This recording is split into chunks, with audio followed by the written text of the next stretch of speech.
Okay, so we're live. So welcome to the Node.js Foundation Build Working Group team meeting for the 10th of July, 2018. We're going to follow our standard agenda that was generated from issues that are tagged as for the agenda in the issue overall. So let's just go back to there.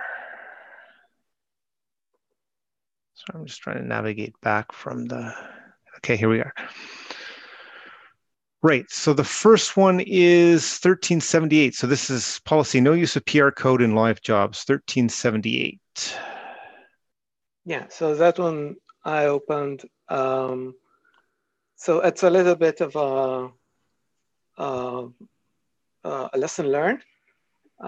We have a couple of jobs that were in development. I think the first one that used that was Rod with the Groovy capability matrix. Yep. And then when we wanted to, merge everything and deploy everything to production, we had to track down all the places that that used branch code. I think me and Mateo saw that today with Gibson started working on a job with code used from his branch. So we need to like formalize how we're going to work with that, because on the one hand, we do like to have things in GitHub and not in Jenkins. But on the other hand, using code from like personal forks and branches, we're kind of missing. It's like a trade-off, and it's not clear what exactly we're gaining there, because on the one hand, it allows everybody to push changes to their own code, which are unreviewed. And on the other hand, it makes this whole procedure kind of cumbersome. So I was thinking about, first of all, we can state that, we can say we have a couple of main jobs, which are the descendants of Node.js pull request.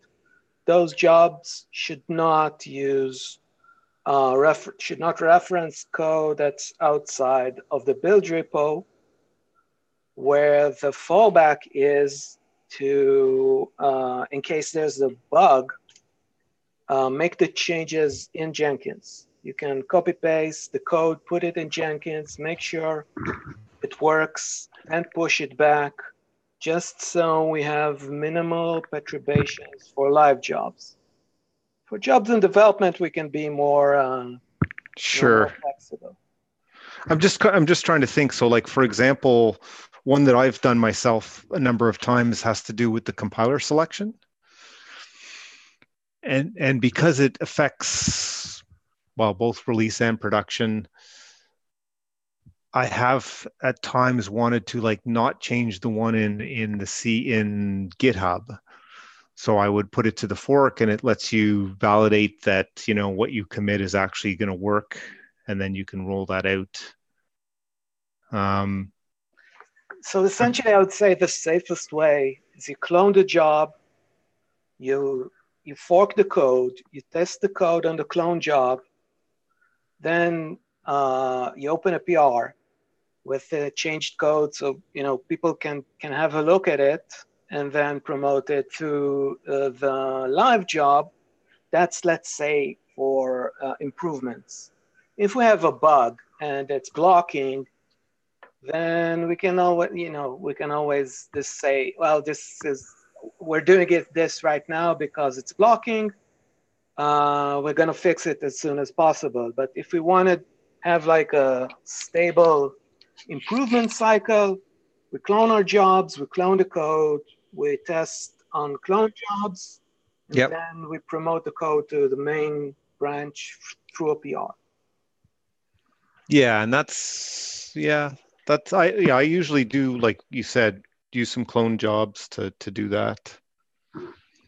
And I assume, just working through the different dimensions here, it's not that it's in a fork.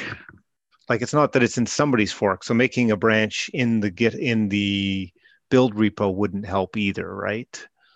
Because it's the same problem. The problem is that you're not using the live thing, you're using something else, which can be confusing, So right? there are a couple of things. One is branches can be deleted, intentionally or unintentionally, and then it breaks the job Yep. if you delete the branch. Second one is, more eyes, the healthier the end result is. So if we're doing something that's incrementally improving, run it through a PR cycle. That's Oh like yeah, I'm in no way against the PR cycle. That's why I was asking about, like, would it be more visible if instead of doing a branch in your own fork, it was a branch in the build repo, which is now it's visible to kind of, everybody. yeah, it kind of, makes a little bit more sense. I'm just looking at different options. I don't even know what I think is the right answer, but that would be like one where it's like it's more visible to people. You might even say, well, if you do that, we want to have you record like somewhere here I'm changing this job to use this branch. But I'm still not convinced that it may still be better to just say you shouldn't do it. I just know that I've done it only because I know it would have taken me much more work to not do it, if you know what I mean. Yeah. Like even after having tested in a clone job or or like it's cases where I was working on a single platform where, like, say it was AIX, and it was like, okay, if I mess this up, I'm causing me the most grief, and I'm actually going to watch it carefully and for the next little while. So the second, I think, now that we do have visibility to the configuration, is to copy paste the code into the Jenkins shell window and do tweaks directly in Jenkins. That way it's, at least it's contained. Where the code Is is. it always going to be as easy as a cut and paste? I think like definitely, probably 90% of the time. Especially if it's not. If it's not, it means that it's a component that's used in more than one job. And then the impact of any change multiplies because it's used in many jobs. So the case that you offered where it's one platform, so it's probably the one job. You copy the code, you tweak it, then you run through a PR cycle. Yeah, as long as you're 100% sure that your PR, like the pasting the code into your shell script, is going to be the same as and work exactly the same as what was in the Jenkins. Yeah, well, I'm just not sure on that. I'm saying like it's I see that as that's like a path. You can first work in Jenkins, then move it to OPR, use the PR code, and then for testing, and then commit it back so it propagates to everywhere. Yeah, we have kind of we need to test the code, the tests node, and we want to keep it. How does it all stems from something I wrote earlier, is that let's see, our bigger goal, as I see it, is to converge the test cluster into a place where we have minimal amount of spurious errors. And yes, we get like a lot of usage from that. It's in the millions of lines of code compiled every day. So we need to step up our stability cycle a little bit, because we're making noise. We're making noise, and when we're making noise, collaborators, it erodes their faith in the CI cluster. So for a while, I think that we should be more careful than not. And Yeah, I'd until we agree with find that like a sentiment. better solution, or we encounter, too many roadblocks, I think that if we're doing changes outside of Jenkins, we should try to, do it the right way. Run it through a PR cycle, test it a little bit. So we know that we're not regressing the stability of the test cluster. That should be like our main goal is to improve, stabilize or improve the test cluster and not degrade it. And that's why I'm saying take it a little bit slower, run everything through a review cycle, do a little bit of extra testing.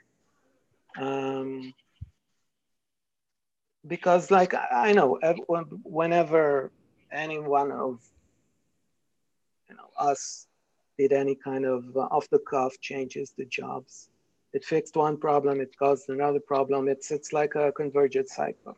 Then we see another problem, somebody reports a problem, then we fix it. I think that we've been like too lax in that. I think, what I'm thinking of is we should document what you described of like we should document what you just described as this is the way you should do it, right? Yeah. And then there's bound to be cases where that causes a problem, but I think we should treat those as the exceptions. Yeah. And it's not, we're a small group, it's not set in yeah. stone. We don't need a huge consensus to override things. It would then be like open an issue that says, yeah, okay, I know this is the process, but here's the situation. Yeah. I'd like to do also, something slightly like, different. Publicize it, make it like everybody know that if there's a problem, it might stem from me bending the rules. Don't go chasing, wild geese, because this is like the most the usual suspects. Yeah. No, I think making this, documenting this is the routine way, and then it's an exception, so it's hopefully infrequent, and if it is infrequent, like you just said, very well publicized. Yeah. So it's easy. Yeah, again, like that's the second thing, is that make it easier for us to track down regressions. Like if something worked, it stopped working, why? Is it a hardware problem? Is it a configuration problem? Is it a code problem? Make that cycle shorter. Yep. Adam, Matthias, do you have any thoughts on this? Yeah, I agree. We should have a policy for that. And I like the idea of publicizing if we need to make an exception. Policy of over communication is always better. So. Okay, so Raphael, do you want to write up the PR? Yeah, I'll try to write what I said down and like what we do with exceptions. What we discussed now.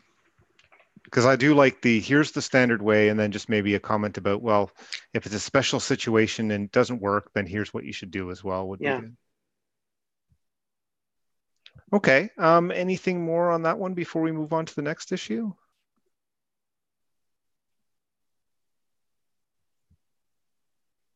Okay, if not, the next one is demo AWX, Ansible Tower. So we don't have George today, unfortunately, so we won't get a demo. But I do know that he's worked a little bit with Rod to get some machines where he can start to install it. So I think we're at least making some progress on getting, the pieces we need to start leveraging that and hopefully using it to make it easier to run some routine tasks. So wait until next time when George is available. Okay, the next one, request for elevated permissions. I think there's been quite a bit of discussion going there's been some discussion on that already. 1337, let me see if there's anything particularly new in the issues since then.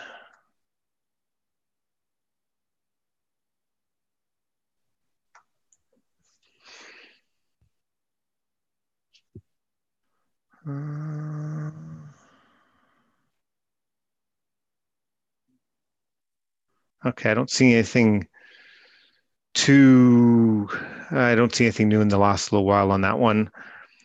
I don't know if there's anything we can usefully discuss today. I think we need a sort of a broader group of people to come to any agreement. My only take is if we can bite off pieces, like if there's something that's the biggest pain point and we can talk about that as a focus, that can potentially help the discussion. So I think there's the problem with this issue is that it's not an issue until it is. Yep. So usually around releases that we find more of the edge cases, access to the release cluster, access to the machines. If we can get the releaser to be aware that it's like a pain point, and when there's a scheduled release, they can co-opt, some people with privileges to be available to back everybody up, then we can mitigate this by a huge amount. Because right. Releases are predictable, they're scheduled. Yep. Then I think that's like the Band-Aid solution to this. Yeah, and I guess we have security releases covered. Because usually either not Rod or myself is around for those, but for the general releases, that's not necessarily the case. The releasers do have access to the release machines, right? Yeah. So I think we get some coverage on that front.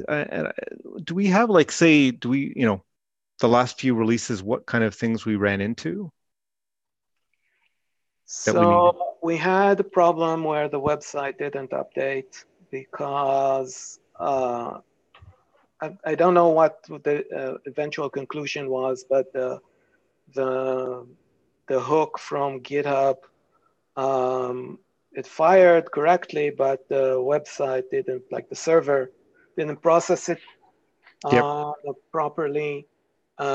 During the security release, we had a problem where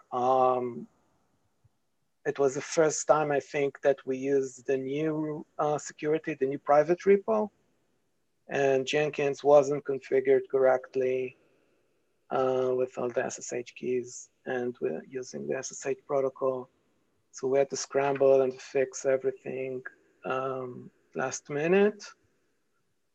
And there were a few issues with the GitHub bot, but which is kind of a pain, but Philip eventually gets to them within, I'd say, a 24, 48-hour window. Because the GitHub bot is okay, and that's related to releases. How or? I'm not sure. I don't know if it's related to releases. No, but like I'm looking. In that case, it wasn't. All the problems we had there were unrelated. Right. Okay. So again, if there's a security release planned or a regular release planned, sending a heads up, getting a few acknowledgements from people in the build group that they are available just in case. Yep. Makes this whole thing way less. Yeah, and so basically the first ask is to the release team, right? Yeah. Team. So advance. What would we say that's advance? Notification and and acknowledgement that there are build folk available. Releases. So basically, it would be reasonable to ask them to open an issue in the build repo and, look for an acknowledge. Otherwise, plan for delays. Right. Guys, I unfortunately have a hard stop right now, so I'm going to have to Okay. sign off. But it was good chatting. I think the next issue is the only one that really literally has my name on it. So and I'm talking with Rich offline about that. Rich is trying to reach out to you. Yeah, we're connected on email. We'll take care of that offline. So, Right. well, So I'm just going to take as a note, Rich will make sure Adam gets onboarded. Sounds good? I'll talk to you guys later. Thanks for showing up. Yeah. Right. So it'd be like open an issue. How far in advance would we ask? If it's a week in advance, all the better. If it's something very, emergent, as soon as possible. Sure. Let's just say, the ask would be to open an issue 1 week in advance, asking for who will be available during expected hours of release, and make sure there is acknowledgement before, proceeding, basically. Yeah. Okay. That sounds completely reasonable. Do you want to open that issue, or do you want me to open that issue? I think an issue in the release repo to ask for that. I don't know if it was in the security group or in the release group. I think there's like an issue, a PR floating somewhere. So there's in the release working group, I had a PR for the security release. So actually, I've already added it to that one to basically say, if you're doing a security release, make sure you line up for somebody from the build working group. Mm-hmm. Or make sure, like the cat herder, who's often been me or Rod, like make sure I think it said basically them open an issues, making sure the build working group knows it's coming so that somebody will be around. But for regular releases, mm-hmm. that doesn't cover that, right? Because it's covering a whole bunch of other stuff. So I think what we need is an issue. We need to open an issue in the release working group repo that says this is our ask. Yeah. And I think we're basically saying when you're planning to do a release, please open this issue so that it's aware, and ask, if you're not getting a response, escalate until there is, right? Yeah. Okay, that makes it. So you said you'd open that issue in the build work? Yeah. Yep. Okay, sounds good. And we'll continue the discussion. Like I certainly think we need more people with the access and all that. It's just, Rod's raised this the points of discussion we need to work through before that happens. So, and state of Ansible. So the next one, 1303, which Adam mentioned just before I ducked out, which was basically him joining the working group, and Rich is just going to make sure he gets onboarded. The next one was 1277, the state of Ansible. Yeah, I think that's more for John and Rod. Yeah, let me just open that up to see what's been done and what needs to be done. And when we have a larger quorum, we can discuss this a little bit. Like what are our goals once this is completed? Where do we see it? Like, what are we going to do with this? Where do we see it progressing? Yep. Etc. But yeah, no, I do see it was opened by John. Kind of, it's sort of like, here's where it is so far, and I think we need him to lead that discussion. So let's defer to next discussion. Defer. John is available. Okay. Use of Docker build in CI. So this is 12.1.226.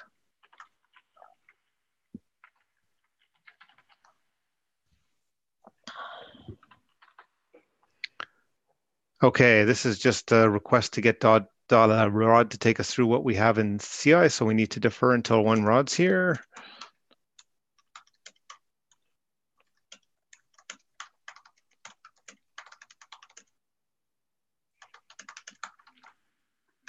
Okay, release infrastructure postmortem.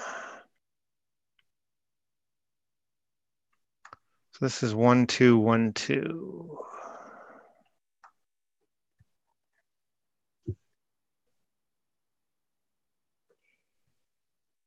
Yeah, I think this one goes well with the one that we discussed regarding elevated permissions, coordinating better between the release group and the build group. Yeah, what was it that actually caused the problem there? Is that? I wasn't that active that period. But I think Miles had 2 releases go bad. One had a problem with Windows, and I think basically it's and that like one of the jobs showed as green even though it wasn't. We ended up with corrupt binaries. Right. And it would be good to have a better validate, like we have something that actually validates that we get binaries, but not that they're like that they'll unzip, but nothing much beyond that. Yeah. The failure was before even the hashes were computed. So the hashes were correct. Right. But the binaries were corrupt. Right. So you mentioned that we have a job that tries to download binaries. Yep. And I said we can also run some very basic validations on those as part of that job. Yeah, the one that downloads binaries, George put together for us, and it's simplified by the fact that it just downloads and unzips them, which can be done on one machine. Mm-hmm. Whereas if the reason we kind of stopped at that level of validation is that the next level, at least, running some tests or whatever, I was thinking would take, you'd have to run across the whole farm, right? So we do have the SIGIM job knows how to work off a packaged binary. Yep. So we could trigger, it's called SIGIM pipeline, no compilation. That would be a really good test. But I think that for like 99% coverage, downloading, unzipping everything, making sure that at least the binaries are not corrupt will get us, will close a big part of the gap. But we already have that job. Yeah, I think that but it obviously didn't catch that one piece. So scheduled? Is it scheduled or does it? Let me see. Let me find it right now. I'm trying to remember. So Jenkins, oops, I guess. No, I'm logged in. I'm just not wide enough. I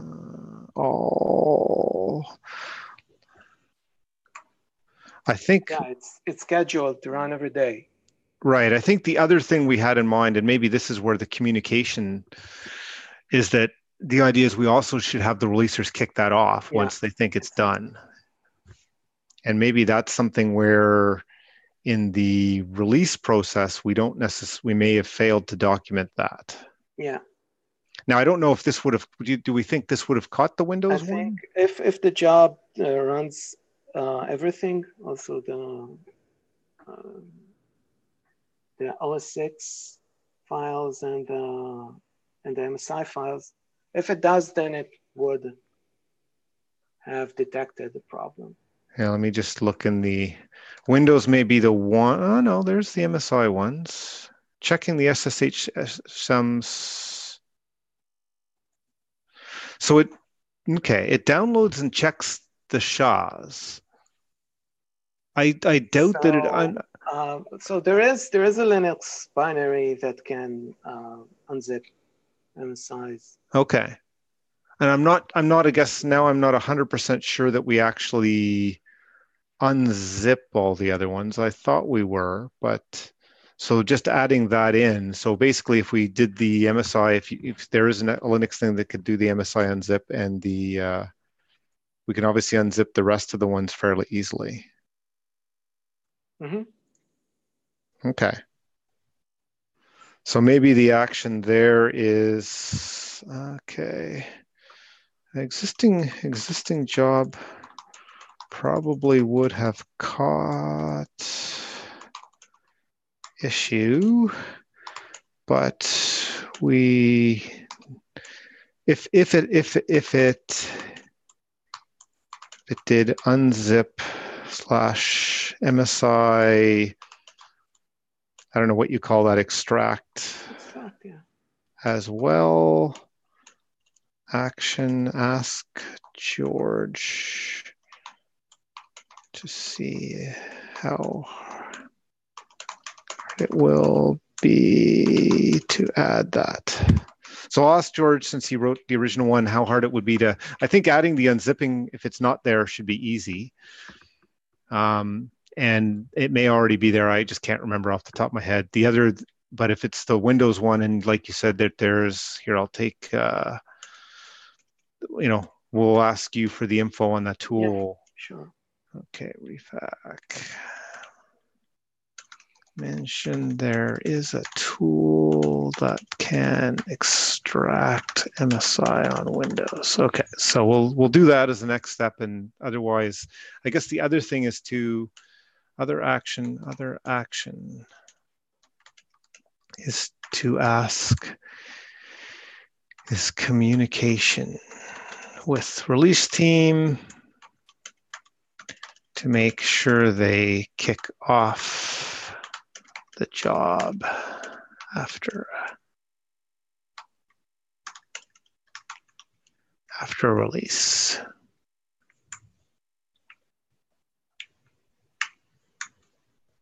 Okay, so if we do those two things, that'll be a step in the right direction.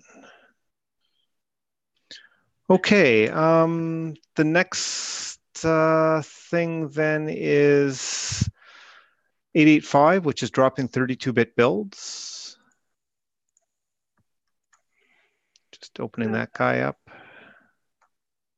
Long and prolonged discussion, but as far as I know, Node 10 went out without Linux 32-bit binaries. So we can, so as far as I know, it's already outside of the test matrix. We just need to keep track of, I think we'll need to support it until version 8 goes end of life. Right. I guess I'm wondering, is there anything like that discussion kind of petered out? Yeah, there was all sorts of ideas to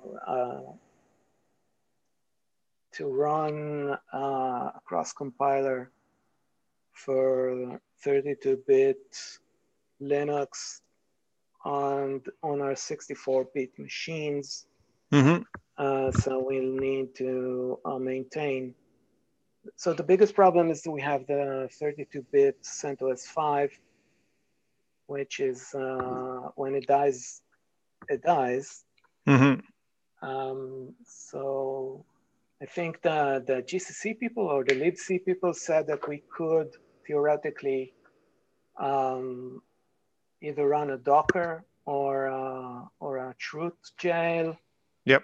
Somehow and compile the target 32 bits on CentOS 5, 64 bits. So essentially, that's our bottleneck. Yeah, I guess it's like there's a cost to us supporting them, and can we afford to do the cost? Is the so for now we're at stasis, we're status quo. Yeah. Everything works. We don't have to do anything. It's only for maintenance, only for version 8 and emergency version 4s. If nothing breaks, then nothing needs to be changed. If something breaks, right. We have this escape hatch that even version 8 says that I think I managed to push that in, that our support is it's experimental. We're just doing it because we have this unwritten contract with the users. Right. I guess the other flip side, though, is like, if we're really, cutting off a large portion of our users, that was part of what the discussion was around, right? It was like understanding if it's reasonable to have dropped it. If it is, then yeah, I think what you've just said is perfect. It's like, so I think that all the numbers are pretty convincing that it's not a big part. It's a part. There are users, and if we drop support, then they will feel the pain.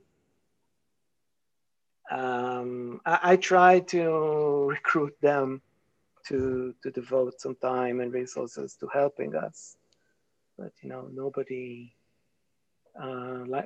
picked up that gauntlet. Right. Nobody's feeling enough pain to really champion it. Yeah. Which is something in itself, right? Like, yeah, exactly. So there was a lot of debate about how we parse our download data. Yeah. But essentially, the download data say that it's a very small amount of users. And I see the latest one, Rod sliced it, so it's version 6 users. So when version 6 goes end of life, our former contract with those users ends. There is like commitment not to intentionally break the code, so it doesn't even compile. Yeah. And I think what John is asking essentially is, when can we take those machines offline? Right. I don't know when. I think we'll need to. We should keep them as long as they live, or as long as version 8. Right. Is in support. Okay. So key question is when we can remove the machines. Answer is not until at least after 8.x, right? Yeah. So if it's then, we should probably revisit it then. Yeah. And I think, if you've tried to encourage the people who were, saying we needed to have the support and we can't get them to get engaged, and the numbers are sort of saying it's a smaller number of users, then unless there's some other data, then you're right. The sort of status quo will mean that, as the versions drop off, it just won't be there. And either we've already turned people off, or there weren't that many to turn off. So, okay.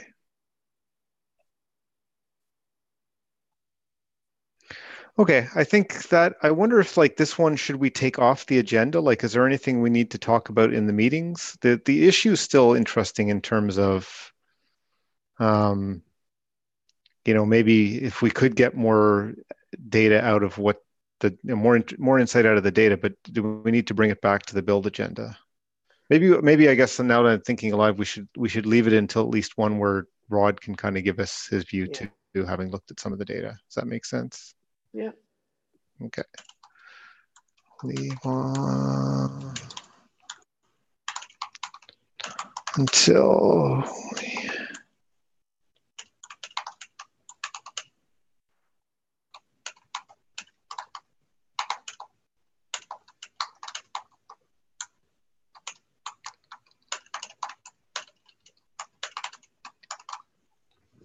Okay, and so that's the things that were on our agenda. Anything else people have thought of that they want to talk about?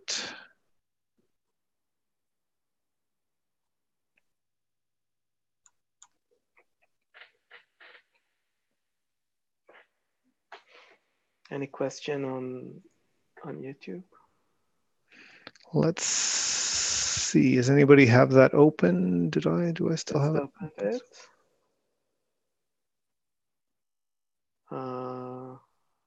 Somebody said hi. No questions. Okay.